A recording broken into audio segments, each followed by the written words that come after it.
Баршаңызға сәлем достар, бүгін сіздерге осындай өте дәмді балты торттар жасауды үйрететін боламын. Шыша тәріздес болып шығады және де жаңашылдық дастарханға да өте керемет үйлеседі деп ойлаймын. Видеоның соңына дейін қараңыздар.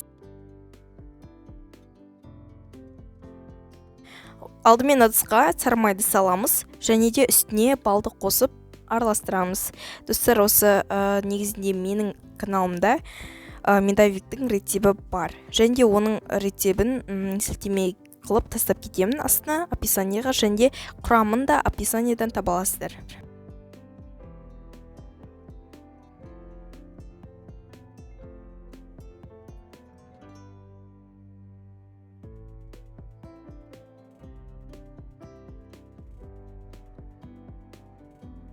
Енді үстіне қантты қосып, барлығын жақсылап араластырып, су моншасында, яғни водяной ванняда ертеміз. Қайнап тұрған судың үстіне қойып, жаңағы ыдысты осылай араластырып тұрамыз үздіксіз.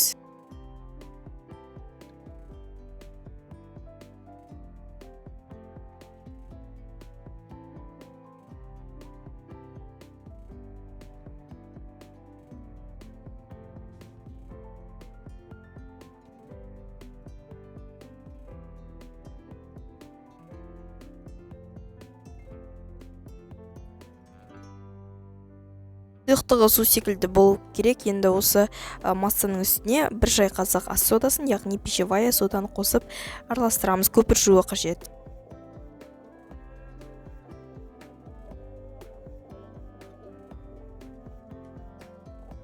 Енді осы водяной ванняның үстінде тұрып, осылай араластырамыз. Ас содасын салған кезде бізде көп пішейді. Көлемі кішкене ұлғаяды.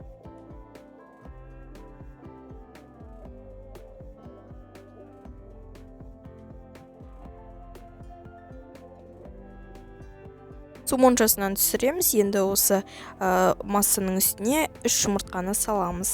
Бірінен соң бірін осылай салып араластырамыз.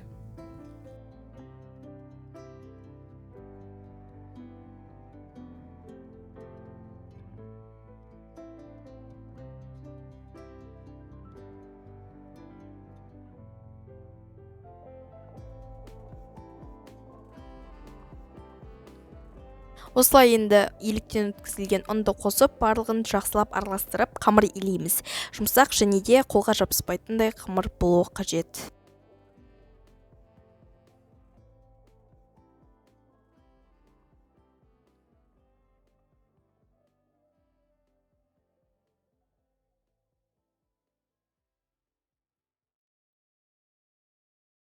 Не достар, бізде бірігіп қамыр иленді. Енді осыны үстелдің үстіне түсіреміз және қолымызбен осылай илейміз кішкене.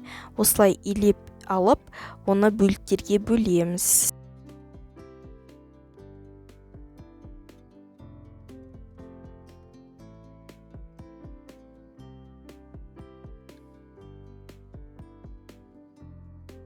Барлығын бірдей бөлуге тырысыңыздар. Мысалы, менде 7 бөлік шықты.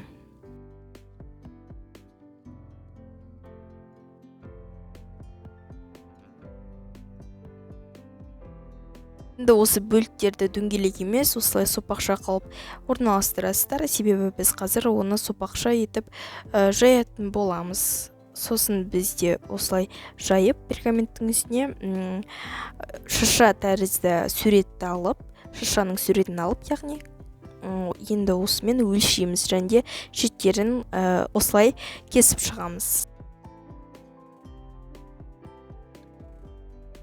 Достар, осылай кесіп шығамыз және де қалған қажет емес үгітінділерін, яғни қазір біз үгітінді жасаймыз ғой, осылай керек емес жерлерін алып біз піскенден соң оны үгітеміз.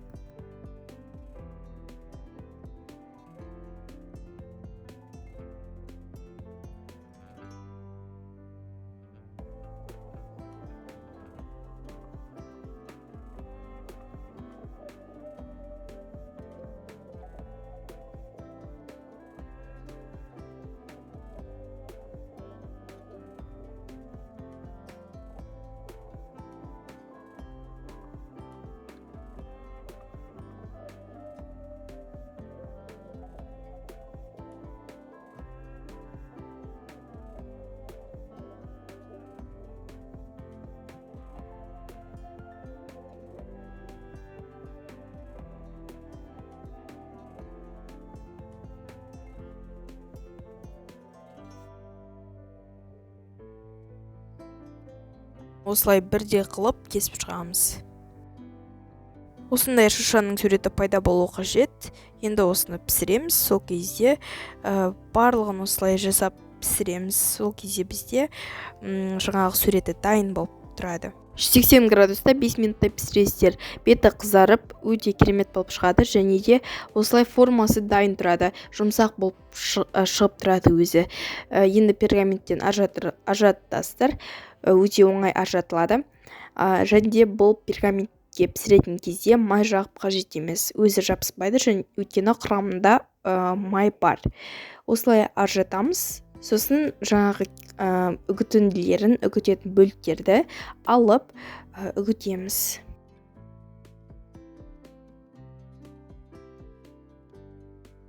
Осылай кесіп шығып, қалған керек емес бөліктерін аламыз.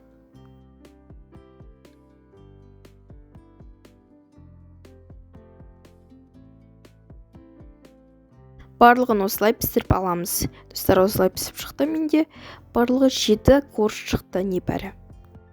Енді қалған жерін үгітіп аламыз осылай. Бөлек ыдысқа осылай сахарная пудра, яғни қант ұнтағын қостым, және де үстіне осындай кремді пайдаланамын. Мен осы кремді Випак деген кремді осылай бетіне саламын. Яғни құйып, барлығын осылай миксермен араластырамыз. Осындай формасын ұстайтындай крем пайда болу қажет. Яғни өз формасын ұстап тұратындай қоюлау крем пайда болады. Енді қалған жаңағы корждарымыздың ортасына осылай жағып шығамыз. Молдау қылып жағасыздар, себебі біз бұл тортты 24 сағат холодильникте, яғни тоңазытқышта ұстаймыз. Немесе 12 сағатқа да ұстауға болады. Әйтеуір крем сіңуі қажет бізде. Енді осы кремді жағып болғаннан соң жаңағы үгітіндіні бетіне сепеміз. Әртүрлі қылып әсемдесеңіздер болады. Мысалы, мен осылай ортасын ашық қалдырып, қалған жерлеріне үгітіндіні септім. Жақылыпты әсемдеуге болады. Видеоны соңына дейін қарағандарыңыз үшін рахмет. Осымен біздің торт дайын. Каналға тіркеліп, лайк басып, пікір жазып кетіңіздер. Қош сау болыңыздар.